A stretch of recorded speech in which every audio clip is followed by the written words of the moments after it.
Many of the signs and symptoms found in older children are similar to those found in younger children, although they may be more subtle. If a child manages to avoid diagnosis when they're young, it's typically because the symptoms are less severe or only minimally impact the child's daily life. Some children learn to mask their symptoms so they appear more similar to their peers. It's often thought that this contributes to why girls are diagnosed less often than boys, but at this point, that's just speculation.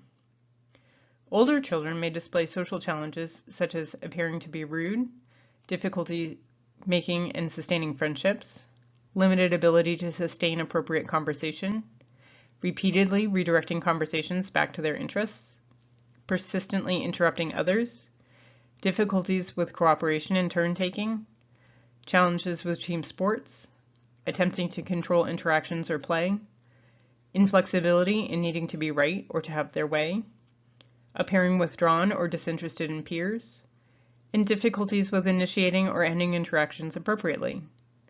Not every child will present with all of these symptoms, and many children will exhibit other signs in addition to these. Remember that social differences or difficulties is not sufficient for an autism diagnosis.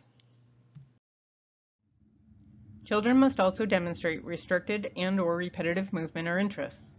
Some of these may appear as rigidity around routines and expectations, unusual or high frequency of stereotypic behaviors such as jumping, drumming, shaking hands, and humming, severely limited or odd interests such as playing only with 1 or 2 video games or an intense interest in FedEx, disproportionately intense reactions to disruptions in the routine or to restrictions related to special interests, and a tendency toward creating order that may appear arbitrary, such as lining up toys or small items, and only choosing items that are blue.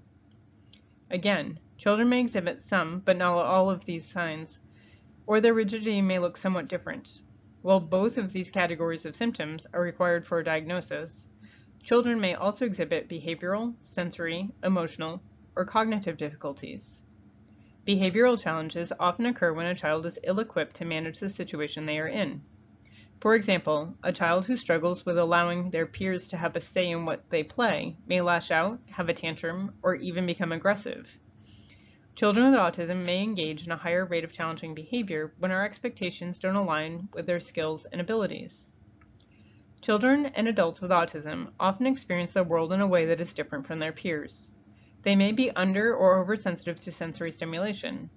When this difference is unrecognized or unsupported, the individual may engage in higher rates of challenging behavior.